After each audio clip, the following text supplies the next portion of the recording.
मंच पर उपस्थित जनाब अब्दुल बारी सिद्दीकी साहब, बड़े भाई मुकेश सहनी जी, विजय प्रकाश जी, त्रिवेदी जी, गुप्ता जी, सभी हमारे अनवर साहब अल्पसंख्यक के प्रकोष्ठ के प्रदेश अध्यक्ष हैं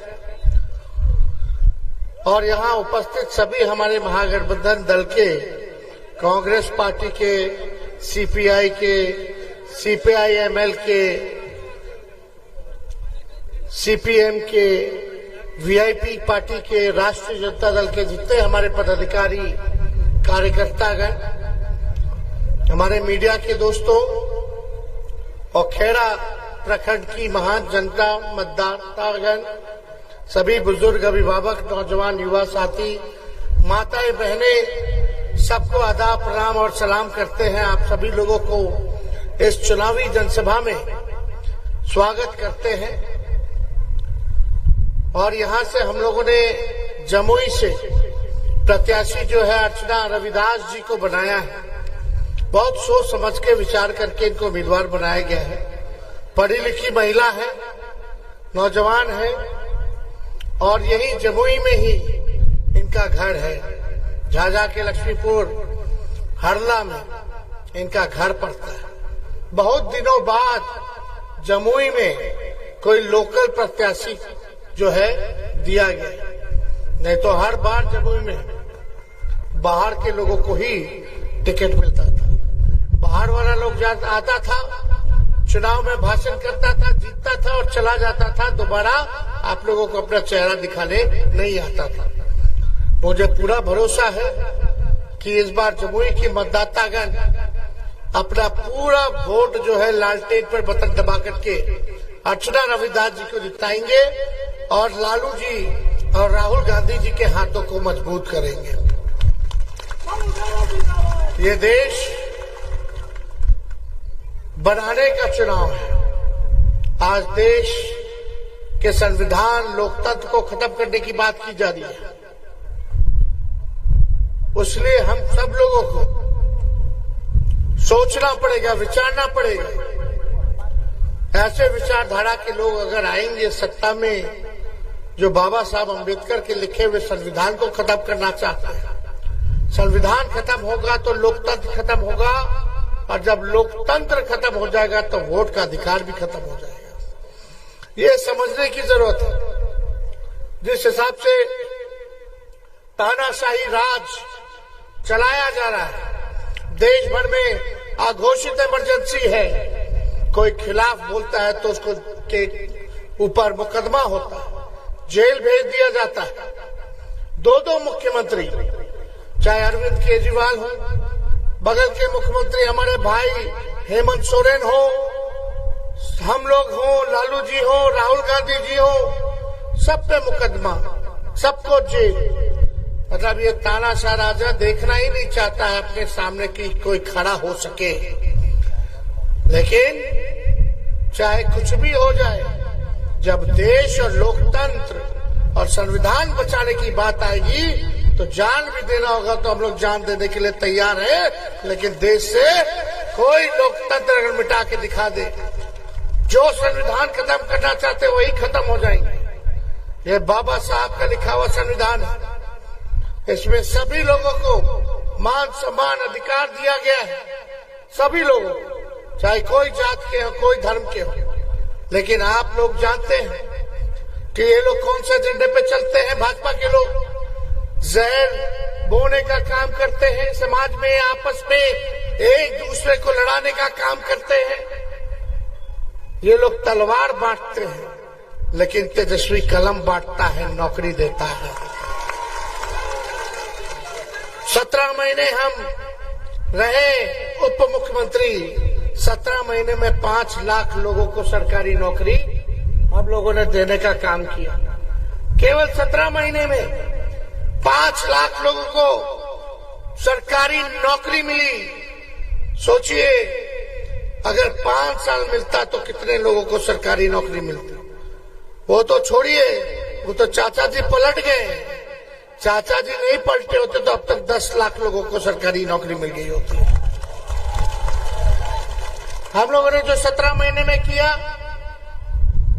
सारे तालमी मरकज के लोग हों, विकास मित्र हो, टोला सेवक हो, आंगनबाड़ी हो, आशा हो, ममता हो, सबके मानदेय को हम लोगों ने बढ़ाने का काम किया।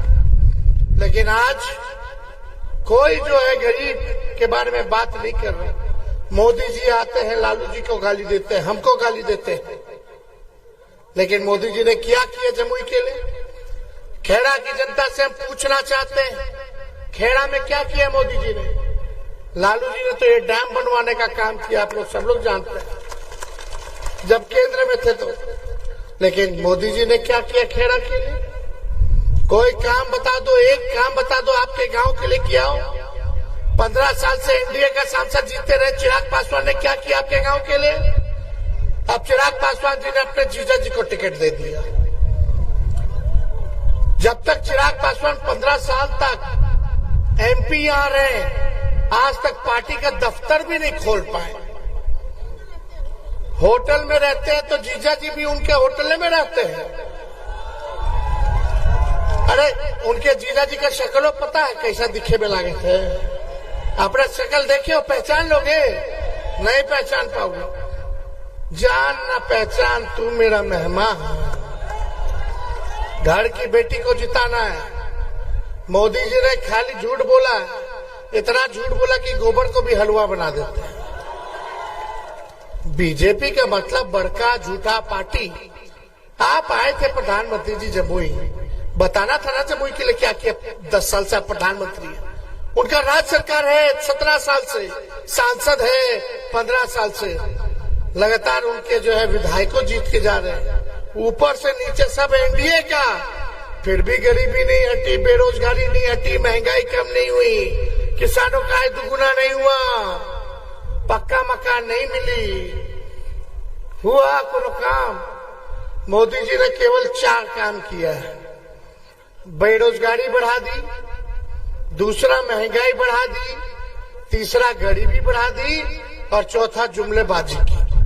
और कोई काम जो है मोदी जी ने एक काम नहीं किया। हम लोगों को डराना चाहते हैं।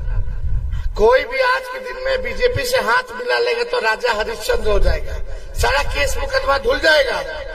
लेकिन जो लड़ेगा उसके ऊपर मुकदमा होगा, वो दागी हो जाएगा, वो अपराधी हो जाएगा और वो भ्रष्टाचारी हो जाएगा। बताइए हम पे इतना केस मुकदमा कर रखा है। और कब का? जब मेरा मूछ भी नहीं आता, जब हम 14 साल के थे तो बोलता है मोदी जी कि जब 14 साल का उम्र था तो ये रेलवे में बैठ के घोटाला करता था, जब मूछो नहीं आया था मेरा। ऐसा ऐसा आरोप लगा दिए। अरे मोदी जी हम तो 40 देते, 17 महीने अभी रहे, 2015 में 18 महीने रहे। जब तक डिप्टी सीएम रहे 5-5 मंत्रालय देखे। एक कमी निकाल के दिखा दो बिहार सरकार में तेजस्वी ने किया हो तो। लेकिन भाई क्या किया जाए? तानाशाही है। आरोप तो लगा देते हैं लेकिन साबित नहीं कर पाते। कोर्ट से भी फटकार खाते हैं, फिर भी नहीं समझ में आता इन लोगों को। लेकिन हम ज्यादा कुछ कहेंगे नहीं। ये लोग सोचते हैं कि लालू जी को डराओगे तो डर जाएंगे। अरे लालू यादव है, डरने वाले हैं। लालू जी जब नहीं डरे तो लालू जी का लड़का डरेगा। इन लोगों के गीदड़ बप्पी से हम लोग डरने वाले नहीं है। लड़ाई लड़ेंगे और जीतेंगे। हम एक हेलीकॉप्टर पे घूमे विधानसभा में, लोग 30-30 हेलीकॉप्टर लाया था। फिर भी 20 में हम लोगों ने सरकार बना लिया, 4-5 सीट खाली बेईमानी कर दिया। कोनो 50 वोट से, कोनो 12 वोट से। और जो हराया 500 सीट, वो हम लोग जीत गए थे 4 बजे तक। घोषणा हो गया था लेकिन सर्टिफिकेट नहीं दिया था। रात के 12 बजे बोला कि हार गया। बेईमानी हुआ तो हम लोग तो हरा रखे हैं। भले ही चाचा जी को इन लोगों ने हाईजैक कर लिया हो, उधर चल गए हो, लेकिन देखिएगा उनको घर बैठा दिया। प्रधानमंत्री जी आए गए, आप पूर्णिया लेके गए भी नहीं किए, ना मुख्यमंत्री जी गए। पहली बार ऐसा चुनाव में देखने को मिल रहा है कि मुख्यमंत्री जो है घूम नहीं रहे चुनाव पर। ये हालत कर दी हमारे चाचा की। खैर कोई बात नहीं, अब 4 बातें हम बोल के बात खत्म करेंगे। मिलजुल करके आप लोगों को रहना है, एक साथ अमन चैन कायम करना है। और आने वाला 15 अगस्त को आजादी मिली थी। आप लोग अगर इंडिया गठबंधन को जिताओगे तो 1 करोड़ लोगों को सरकारी नौकरी 15 अगस्त से मिलना शुरू हो जाएगा। ये हम लोग लाए हैं परिवर्तन पत्र में बेरोजगारी से आजादी 15 अगस्त को हम लोग दिलाने का काम करेंगे। देश भर में 1 करोड़ नौजवानों को सरकारी नौकरी दिया जाएगा। गैस सिलेंडर 500 रुपया कर दिया जाएगा, जो अभी 1200-1500 रुपया है। महंगाई है, किसान कटनी हो रहा है, हर जगह फसल का दाम नहीं मिलता है। 1-2 फसल का एमएसपी है, लेकिन वो भी सही में नहीं मिल पाता है। तो 10 फसलों का एमएसपी किया जाएगा और सही मूल्य आप लोगों को दिलाने का काम करेंगे। ये काम हम लोग करने जा रहे हैं। और यही नहीं, बिजली इतना महंगा है, 200 यूनिट फ्री में बिजली आप लोगों को मिलेगा। 200 यूनिट फ्री बिजली आप लोगों को मिलेगा। और राज्यों में मुफ्त में मिलना शुरू हो गया, हमारे बिहार में क्यों नहीं मिलेगा? इसलिए ये काम हम लोग करने जा रहे हैं। सबसे पहले अग्निवीर योजना को हम लोग खत्म करेंगे। अग्निवीर योजना में क्या है रे भाई? जो हमारा नौजवान देश की रक्षा करना चाहता है, भारत माँ की रक्षा करना चाहता है, उन नौजवानों को केवल 4 साल के बाद बाहर कर देगा। और अग्निवीर योजना में शहीद का दर्जा नहीं मिलेगा, कैंटीन की व्यवस्था नहीं मिलेगी, पेंशन नहीं मिलेगा, ग्रेजुएटी नहीं मिलेगी। तो इसलिए ये भयानक कानून है, इसको हम लोग खत्म करेंगे। और जो हमारे सैनिक भारत माँ की रक्षा में अगर बलिदान देते हैं, उनको हम लोग शहीद का दर्जा देंगे। अग्निवीर को खत्म करेंगे, कैंटीन की व्यवस्था होगी, मेडिकल की व्यवस्था होगी, उनको पेंशन दिया जाएगा, वो भी ओल्ड पेंशन नियम लागू करके दिया जाएगा। पुराना पेंशन को लागू करके हम लोग देने का काम करेंगे। यही नहीं, जितना पैरामिलिट्री फोर्स है, जितने हमारे अर्धसैनिक बल है, सीआईएसएफ हो गया, आईटीबीपी हो गया, सीआरपीएफ हो गया, अन्य, आज उनसे पूछेगा तो ड्यूटी के दौरान अगर शहीद होते तो उनको शहीद का दर्जा नहीं दिया जाता। हम लोगों की पुरानी मांग है और सरकार बनेगी इंडिया गठबंधन की, तो उन सैनिक भाइयों को जो अर्धसैनिक बल है उनको भी हम लोग शहीद का दर्जा देने का काम करेंगे। बिहार में स्पेशल पैकेज देंगे, विशेष राज्य का दर्जा देंगे।